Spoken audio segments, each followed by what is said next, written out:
Hello students, आज की video class 10th के लिए है। आज हम chapter 11 some applications of trigonometry एक नया चैप्टर स्टार्ट कर रहे हैं। ठीक है, तो इस चैप्टर में सम एप्लीकेशंस ऑफ ट्रिग्नोमेट्री में हम हाइट एंड डिस्टेंस निकालना पढ़ेंगे। हाइट और डिस्टेंस कैलकुलेट करेंगे बिना किसी एक्चुअल मेजरिंग के, है ना। इस चैप्टर में जो एप्लीकेशंस ऑफ ट्रिग्नोमेट्री है, इसमें हम क्या करेंगे, height and distance find out करेंगे, हाइट एंड डिस्टेंस कैलकुलेट करेंगे बिना किसी एक्चुअल मेजरमेंट, क्या कह सकते हैं, बिना किसी एक्चुअल मेजरिंग के, है ना। जैसे मान लीजिए हमें कोई एक हाईएस्ट बिल्डिंग दे देगी, बहुत ही टॉलेस्ट बिल्डिंग है, उसकी मान लीजिए हमें हाइट निकालनी है, तो हम मेजरिंग टेप से तो हाइट मेजर करके निकाल नहीं सकते, यानी डायरेक्टली नहीं निकाल सकते। तो वहां पे क्या यूज करेंगे, हम ट्रिग्नोमेट्री यूज करेंगे। ठीक है, जैसे मान लीजिए हमें अर्थ से मून तक की डिस्टेंस चाहिए, तो इतनी लंबी डिस्टेंस, इतनी ज्यादा डिस्टेंस हम डायरेक्टली तो निकाल नहीं सकते, तो वहां पे क्या यूज होगा, ट्रिग्नोमेट्री यूज होगी। ठीक है, तो यहाँ पे हाइट एंड डिस्टेंस निकालने के लिए हमें कुछ टर्म्स हैं जिनकी जरूरत पड़ेगी, जो आपको पता होने चाहिए। जैसे कि आप कुछ चीजें पहले ही जान चुके हैं, जैसे आपको टी रेशियोज पता होने चाहिए, यानी ट्रिग्नोमेट्रिक रेशियोज। आपको पी, बीपी, एचएचपी बताया गया है ना, यानी कि रेशियो क्या होता है, साइन का रेशियो, कॉस का रेशियो, टैन का रेशियो, कॉट का, सेक का, कोसेक का, ये सारी चीजें बताई गई, आप पता है आपको।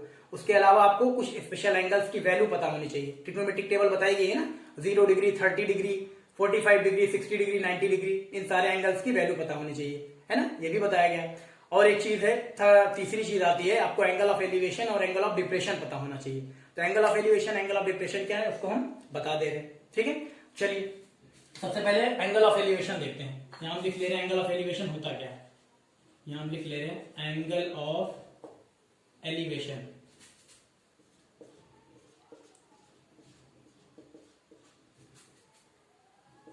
ये हम ले रहे हैं एंगल ऑफ एलिवेशन। ठीक है, चलिए अब ये होता क्या है, तो इसको समझाने के लिए सबसे पहले देखिए एक हम डायग्राम बना लेते हैं। एंगल ऑफ एलिवेशन का मतलब है, यहाँ देखिए, जैसे मान लीजिए कोई ऑब्जेक्ट हमने यहाँ है, मान लीजिए कोई ऑब्जर्वर है, ऑब्जर्वर का मतलब कोई आदमी मान लीजिए खड़ा हुआ है, यहाँ पे कोई ऑब्जर्वर है, ये इसकी आंख है, ये ऑब्जर्वर की क्या है, ये आंख है। ठीक है, ये क्या है, ऑब्जर्वर की आंख है। ठीक है, और यहाँ पे कोई ऑब्जेक्ट रखा हुआ है, यहाँ ऊपर देखिए, ऊपर कोई ऑब्जेक्ट यहाँ पे रखा हुआ है, मान लीजिए यहाँ कोई बॉल रखी हुई है ना, यहाँ पे कोई ऑब्जेक्ट है यहाँ ऊपर। तो ये ऑब्जर्वर जो है, यहाँ देखिए आंख बना दी हमने, ये ऑब्जर्वर की आई है, ऑब्जर्वर की आंख है। जब नीचे से, और ऑब्जेक्ट कहाँ रखा हुआ है, ऊपर रखा हुआ है, ऑब्जर्वर की आई कहाँ है, यहाँ नीचे, और ये बॉल कहाँ रखी हुई है, ये ऊपर रखी हुई है ना। यानी कि हमको देखना कैसे है, नीचे से ऊपर की तरफ, हमें कहाँ देखना है, नीचे से ऊपर की तरफ। मान लीजिए हम ऑब्जर्वर हैं, ये हमारी आई है, ऑब्जेक्ट कहाँ रखा है, ये ऊपर, तो हम कैसे देखेंगे, ऐसे करके देखेंगे, है ना। ये देखें, ऑब्जर्वर की आई है और ये क्या है, ये ऑब्जेक्ट रखा हुआ, जब इसको देखेंगे तो एक लाइन बनेगी, है ना, एक साइड बनेगी, एक लाइन बनेगी कह सकते हैं आप। तो यहाँ पे देखिए ऑब्जर्वर की आई है और ये क्या है, बॉल है, कह सकते हैं ऑब्जेक्ट रखा हुआ है। जब इसको देखेंगे तो एक लाइन बनेगी, है ना, ये हम बना ले रहे हैं, ये हमने एक लाइन बना ली। ठीक है, उसके बाद और यहाँ पे देखिए ऑब्जर्वर की आई से एक हॉरिजेंटल लाइन खींचेंगे, ऑब्जर्वर की आई से एक हॉरिजेंटल लाइन खींचेंगे, बिल्कुल ऐसे देखिए, हॉरिजेंटल लाइन आपको पता है, ये एक हॉरिजेंटल लाइन खींचेंगे। ठीक है, ये खींच लिया हमने। यहाँ पे क्या है, जो ऑब्जर्वर आई है, ऑब्जर्वर की जो आई वो यहाँ है नीचे, ऑब्जेक्ट कहाँ रखा है, ऊपर, तो हम नीचे से ऊपर देख रहे हैं। ये एंगल ऑफ एलिवेशन समझाने के लिए हम बता रहे हैं आपको। यहाँ पे ऑब्जर्वर खड़ा है, ये ऑब्जर्वर की आई है और एक ऑब्जेक्ट रखा ऊपर, कोई भी ऑब्जेक्ट, मान लीजिए यहाँ एक ऑब्जेक्ट रखा हुआ है, तो क्या करेगा ऑब्जर्वर, यहाँ पे देखिए, जब देखना होगा नीचे से ऊपर देखना होगा तो ऐसे करके देखेगा। मान लीजिए ऑब्जेक्ट रखा है, ऑब्जर्वर की आई, तो एक लाइन बनेगी ना, तो एक लाइन ये हो गई, ये इसको हम बोलेंगे लाइन ऑफ साइट। इसको क्या बोलेंगे, लाइन ऑफ साइट, यहां लिख दे रहे हैं, इस लाइन को हम बोलेंगे line of site, line of site, SIGHT, line of site, है ना, इसको हम बोलेंगे लाइन ऑफ साइट। जो ऑब्जर्वर की आई और जो ऑब्जेक्ट, ये ऑब्जेक्ट ऊपर रखा है, ऑब्जर्वर की आई यहाँ है, ये ऑब्जेक्ट ऊपर रखा है, ऑब्जर्वर की आई यहाँ है, तो ऐसे करके देखेंगे तो ये बनेगी लाइन, है ना, इसको हम क्या बोलेंगे, लाइन ऑफ साइट। यानी जो ऑब्जेक्ट जहां रखा था और ये ऑब्जर्वर की आई, इसको देखेंगे तो एक लाइन बनेगी, इसको हम बोलेंगे लाइन ऑफ साइट। उसके अलावा एक हॉरिजेंटल लाइन, जो ऑब्जर्वर की आई होगी, एक तो ये लाइन ऑफ साइट होगी, क्योंकि ये देखिए ऑब्जर्वर ऐसे ऑब्जेक्ट को ऊपर देख रहा है, तो ये लाइन ऑफ साइट होगी, और इसी के ऑब्जर्वर की आई से एक हॉरिजेंटल लाइन जाएगी। ये देखिए, ये हमने बनाई, इसको क्या बोलेंगे, हॉरिजॉन्टल लाइन। ये तो है ही, लिख दे रहे हैं हॉरिजॉन्टल लाइन, ये लिख दिया हॉरिजॉन्टल लाइन। तो इस लाइन ऑफ साइट और इस हॉरिजॉन्टल लाइन के बीच में जो एंगल बनेगा उसको हम दिखा दे रहे हैं थीटा, इसी को हम बोलेंगे क्या, angle of elevation, angle of elevation, angle of elevation, angle of elevation. समझे, यहाँ ऑब्जर्वर नीचे खड़ा हुआ है, ऑब्जर्वर क्या है, यहाँ है, यहां से वो देख रहा है ऊपर, ऊपर की तरफ देख रहा है, तो ये लाइन ऑफ साइट हो गई और ये हॉरिजॉन्टल लाइन हो गई। तो लाइन ऑफ साइट और हॉरिजॉन्टल के बीच में जो एंगल बनेगा उसको क्या बोलेंगे? Angle of elevation, angle of elevation बोलेंगे। ठीक है, तो चलिए इसकी डेफिनेशन भी लिख ले रहे हैं। यहां हम लिख दे रहे हैं द एंगल बिटवीन, यहां देखिए द एंगल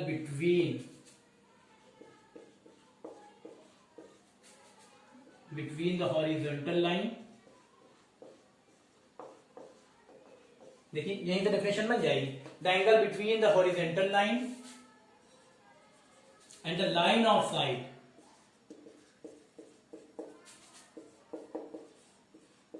है ना, the angle between the horizontal line, देखिए हॉरिजॉन्टल लाइन ये और लाइन ऑफ साइट, तो वही लिखा गया the angle between the horizontal line and the line of site, and the line of site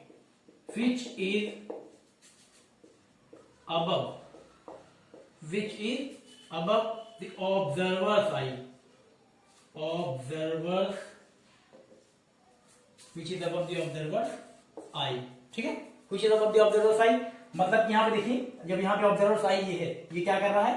नीचे से ऊपर की तरफ देख रहा है। यहाँ पे ऑब्जर्वर्स आई है, यानी यहाँ के ऑब्जर्वर की आंख यहाँ पे है, ऑब्जेक्ट को ये ऊपर रखा है, कहीं ऊपर रखा है, तो जब वो देखेगा ऐसे नजर उठा के ऊपर देखेगा तो लाइन ऑफ साइट बनेगी ना, यही यहाँ पे लिखा गया which is above the observer's eye, यानी नीचे से ऊपर की तरफ। which is above the observer's eye का मतलब है कि जो ऑब्जर्वर है वो कहाँ देख रहा है? नीचे से ऊपर की तरफ।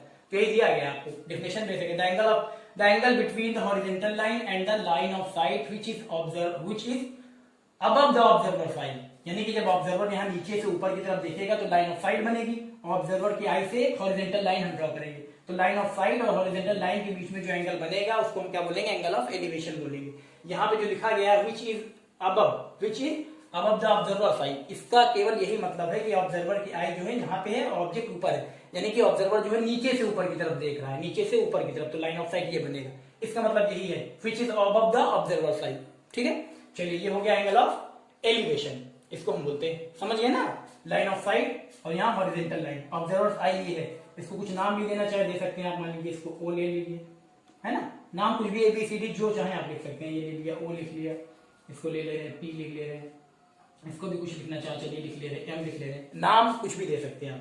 ठीक, चलिए हम लेते हैं एंगल ऑफ, ये हो गया एलिवेशन, दूसरा है एंगल ऑफ डिप्रेशन, उसको भी ले लेते हैं। यहाँ हम लिख ले रहे हैं एंगल ऑफ डिप्रेशन, ये क्या होता है देखिए, एंगल ऑफ डिप्रेशन है ना। एंगल ऑफ डिप्रेशन क्या है इसको देखिए, इसको भी हम लिख दे रहे हैं। एंगल ऑफ डिप्रेशन के लिए हम क्या करते हैं, देखिए इसके लिए भी हम डायग्राम बना ले रहे हैं, इसके लिए भी हम क्या करते हैं, डायग्राम बना लेते हैं। चलिए इस बार क्या होगा, देखिए इस बार जो होगा एंगल ऑफ डिप्रेशन के लिए, जो आपका ऑब्जेक्ट होगा वो कहाँ होगा, नीचे होगा, और ऑब्जर्वर कहाँ होगा, ऊपर खड़ा होगा, है ना। जैसे मान लीजिए इस बार देखिए ऑब्जर्वर जो है, ऑब्जर्वर की आई हम यहाँ बना ले रहे हैं, ये हमने बना लिया ऑब्जर्वर की आई, ऑब्जर्वर की आंख यहाँ बना ली। इस बार ऑब्जर्वर जो है कहीं ऊपर खड़ा है, किसी बिल्डिंग के ऊपर खड़ा है, और कोई ऑब्जेक्ट कहाँ रखा है, मान लीजिए कोई ऑब्जेक्ट यहाँ नीचे रखा हुआ है। इस बार जो ऑब्जर्वर है वो कहाँ से देख रहा है, ऊपर से देख रहा है, ऑब्जेक्ट कहाँ है, नीचे है, तो यहाँ से जो लाइन ऑफ साइट बनेगी इसको हम दिखा दे रहे हैं, ये हो गई लाइन ऑफ साइट, ये बना दिया हमने। ठीक है, इस बार ऑब्जर्वर की आई कहाँ है, देखिए ऊपर है, और जो ऑब्जेक्ट जो है वो कहाँ है, नीचे है। ठीक है, तो यहाँ पे ये हो गई लाइन ऑफ साइट, इसको क्या बोलेंगे हम, line of site, line of site, है ना। इस बार देख लीजिए ऑब्जर्वर की आई कहाँ है, ऑब्जर्वर की आई ऊपर है, ऑब्जेक्ट कहाँ रखा है, नीचे, जब देखेगा तो इस तरह देखेगा, है ना। ऑब्जर्वर की आई कहाँ है, ऊपर है, और ऑब्जेक्ट कहाँ रखा है, नीचे रखा है, जब उसको देखना होगा तो ऐसे करके देखेगा, यानी लाइन ऑफ साइट इस तरह बनेगी, ये देखिए लाइन ऑफ साइट। उसके बाद ये तो हो गई लाइन ऑफ साइट, उसके बाद अब एक हॉरिजॉन्टल लाइन खींची जाएगी। हॉरिजॉन्टल लाइन कहाँ से, जो ऑब्जर्वर की आई है उससे स्ट्रेट लाइन में खींची जाएगी, लाइन ऑफ साइट ये बनी।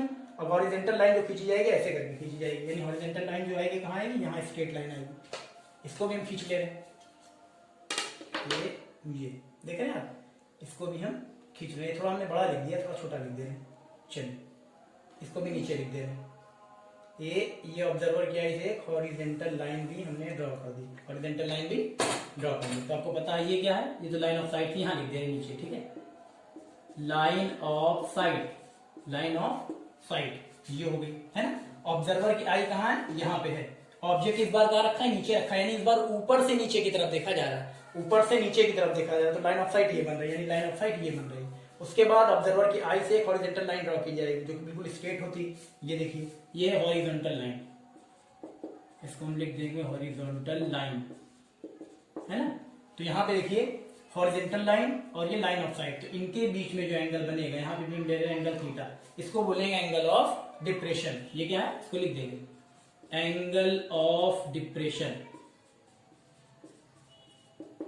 देख रहे हैं, बस फर्क इतना है कि जब ऑब्जर्वर यहाँ पे नीचे होगा, ऑब्जर्वर नीचे होगा, ऑब्जेक्ट ऊपर रखा रहेगा, यानी कि जब नीचे से ऊपर की तरफ देखेंगे, जब नीचे से ऊपर की तरफ देखेंगे तब क्या बनेगा, एंगल ऑफ एलिवेशन। और इसी का अगर अपोजिट हो जाए, यानी ऑब्जर्वर की आई ऊपर चली गई, ऑब्जर्वर ऊपर चला गया, ऑब्जेक्ट नीचे आ गया, यानी ऊपर से नीचे की तरफ देखेंगे, जब ऊपर से नीचे की तरफ देखेंगे तो जो लाइन ऑफ साइट बनेगी और जो हॉरिजॉन्टल लाइन उनके बीच का जो एंगल बनेगा उसको बोलेंगे एंगल ऑफ डिप्रेशन। ठीक है, बिल्कुल सिंपल सा है। जब यहाँ नीचे से ऊपर की तरफ देखेंगे, यानी ऑब्जर्वर नीचे खड़ा है, ऑब्जेक्ट ऊपर रखा है, जब नीचे से ऊपर की तरफ देखेंगे तो जो लाइन ऑफ साइट है और जो हॉरिजॉन्टल लाइन उनके बीच का जो एंगल बनेगा वो एंगल ऑफ एलिवेशन।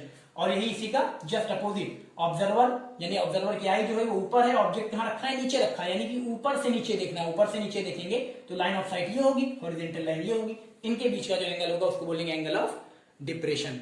ठीक है, बिल्कुल इजी है, बस यही देखना है आपको कि अगर नीचे से ऊपर देख रहे हैं, नीचे से ऊपर देख रहे हैं तो लाइन ऑफ साइट ये बनेगी, हॉरिजॉन्टल लाइन ये, तो इसका जो बीच का एंगल होगा वो क्या कहलाएगा, एंगल ऑफ एलिवेशन। और वही अगर ऊपर से नीचे, यानी ऑब्जर्वर की आई ऊपर है, ऑब्जेक्ट नीचे रखा है, ऊपर से नीचे देख रहे हैं तो लाइन ऑफ साइट ये बनेगी और हॉरिजॉन्टल लाइन यहां से ड्रॉ करेंगे, तो इनके बीच का जो एंगल होगा वो क्या कहलाएगा, एंगल ऑफ डिप्रेशन कहलाएगा। ठीक है, इसको बोलते हैं एंगल ऑफ एलिवेशन और एंगल ऑफ डिप्रेशन। तो चलिए इसकी भी डेफिनेशन लिख लेते हैं, बिल्कुल सेम डेफिनेशन होगी इसकी एंगल ऑफ डिप्रेशन की। जैसे यहाँ पे लिखा रहता है angle between the horizontal line and the line of sight which is above the observer side, तो ये क्या था, एंगल ऑफ एलिवेशन था। बस केवल इतना सा कर देना आपको, the angle between the horizontal line and the line of sight which is below the observer side. Observer eye देख रहे हैं, इस बार कहाँ है, जो लाइन ऑफ साइट बन रही है कहाँ बन रही है, ऑब्जर्वर आई के नीचे, यानी जो एंगल बनेगा यहाँ पे कहाँ बनेगा, नीचे बनेगा, है ना। बस इतना सा करना है। तो यहाँ पे एंगल ऑफ डिप्रेशन में भी हम लिख सकते हैं, ये लिख दे रहे हैं, क्या लिख दे रहे हैं, देखिए यही बिल्कुल same to same, the angle of, यहाँ लिख दे रहे हैं the angle between the horizontal line, the angle between the horizontal line and line of sight. ठीक है, the angle between the horizontal line and line of sight which is below the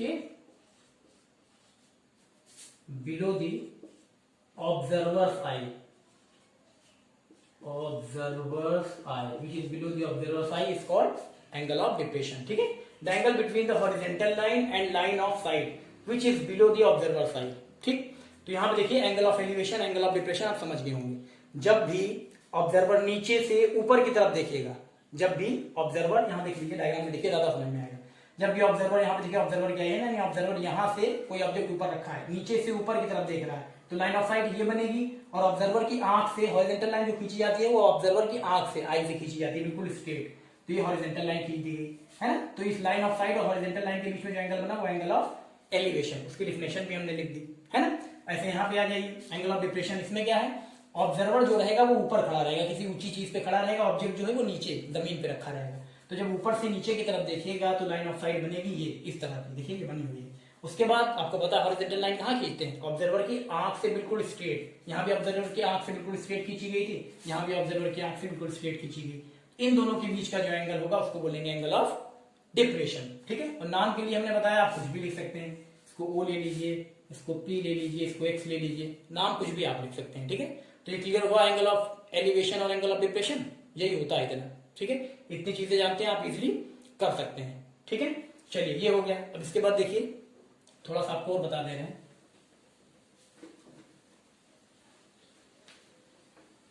angle of elevation, angle of depression आपको पता लग गया। यहां पे भी पूरा राइट एंगल ट्राइंगल का कॉन्सेप्ट ही यूज होगा, राइट एंगल ट्राइंगल का।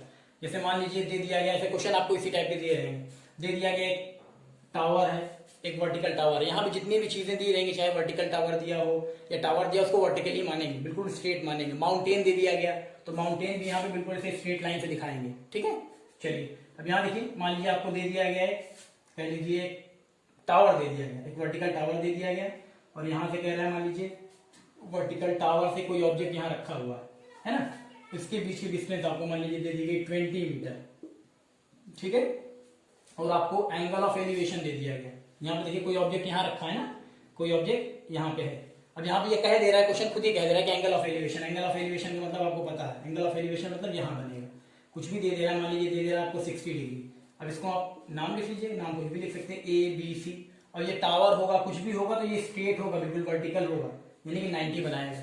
ठीक है, अब आपसे कह दे कि आप इस टावर की, AB मान लीजिए टावर, तो आप AB जो टावर है इसकी हाइट निकालिए, इसकी क्या निकालिए, हाइट निकालिए। तो आपको ट्रिग्नोमेट्रिक रेशियोज पता है, आपको ट्रिग्नोमेट्रिक टेबल की जो स्पेशल एंगल्स उनकी वैल्यू पता है, angle of elevation, angle of depression भी आप जानते हैं। तो यहाँ पे देखिए आपको निकालना क्या है, AB, यानी हाइट ऑफ AB निकालना, हाइट ऑफ टावर AB ये निकालना है। तो आप बताइए कौन सा ट्रिग्नोमेट्रिक रेशियो लेंगे, आपको ये चाहिए। तो आपको पता है ये राइट एंगल ट्राइंगल है, आपको पता है ये हाइपोटेनियस है, ये क्या है, ये बेस है, और ये क्या है, परपेंडिकुलर है ना, अब बताइए। तो इसमें कौन सा रेशियो लेंगे, आप लिख सकते हैं in triangle ABC, in triangle ABC, यहाँ पे क्या लेंगे आप लेंगे tan, क्योंकि रेशियो देख के आप निकाल सकते हैं, क्योंकि यहाँ देखिए आपको लाना क्या है, AB लाना है, तो यहाँ पे क्या है, परपेंडिकुलर, और ये क्या है, बेस, ये तो दिया गया है ना, तो इसको देखना है, और ये परपेंडिकुलर जो होगा, तो यहाँ पे परपेंडिकुलर अपॉन बेस किसका होता है, परपेंडिकुलर अपॉन बेस होता है कौन सा रेशियो, tan। तो यहाँ पे एंगल कितना है, 60 डिग्री, तो आप ले लेंगे tan 60 डिग्री। tan 60 डिग्री क्या होता है, P upon B, perpendicular upon base, perpendicular कितना है, AB, बेस कितना है, BC। हम यहाँ वैल्यू रख दीजिए, tan 60 की वैल्यू होती है √3 है, और यहाँ पे AB तो आपको निकालना है, यानी कि हाइट ऑफ टावर निकालनी है, BC कितना है 20, ये क्रॉस मल्टीप्लाई हो जाएगा तो हो जाएगा 20√3, ये हो जाएगा 20√3 इज इक्वल टू AB, यानी AB इज इक्वल टू आ जाएगा 20√3 मीटर, मीटर में दिया रहेगा है, ऐसे करके मीटर दिया हो या कुछ दिया रहेगा, ऐसे दिया रहेगा, मीटर ही में देखिए 20 मीटर है। तो आपका आ गया जो हाइट आई इस टावर की, या कह सकते हैं जो बिल्डिंग थी उसकी हाइट कितनी आई, ये भी 20√3 मीटर आ गई, 20√3 मीटर। ऐसे ही आपको कोई भी राइट एंगल ट्राइंगल कोई भी दे दिया जाए, आपको टॉल ट्री दे दिया जाए, टॉल बिल्डिंग दे दिया जाए, टावर दे दिया जाए, माउंटेन दे दिया जाए, है ना, बिल्डिंग दे दी जाए, पोल दे दिया जाए, तो क्या लेंगे हम लोग, बिल्कुल स्ट्रेट ही लेंगे। ठीक है, अब राइट एंगल ट्राइंगल ही बनेगा, उसको मिला के राइट एंगल ट्राइंगल ही बनेगा। तो कॉन्सेप्ट ये यूज होगा, ट्रिग्नोमेट्रिक रेशियोज पता होने चाहिए, वैल्यू टेबल पता होनी चाहिए, angle of elevation, angle of depression पता होना चाहिए, यानी जैसी स्टेटमेंट दी है उसके अकॉर्डिंग डायग्राम आपको बनाना है। अगर डायग्राम आपने सही बना लिया तो क्वेश्चन लग जाएगा, और अगर डायग्राम गलत कर दिया आपने, डायग्राम गलत बनाया तो क्वेश्चन भी गलत हो जाएगा। ठीक है, तो सबसे पहले ये ध्यान देना है आपको कि जो स्टेटमेंट दी गई हो उसी के अकॉर्डिंग आपको पहले तो डायग्राम बना लेना है कि बिल्डिंग कौन सी होगी, बेस कौन सा है ना, क्या दिया गया है, कौन सी वैल्यू निकालनी है, ये सारी चीजें। ठीक है, बाकी आप आसानी से कर सकते हैं। ठीक है, चलिए इतना समझ गए होंगे। अब चलिए अगला कुछ क्वेश्चन बताते हैं और क्लियर हो जाएगा। चलिए देखिए,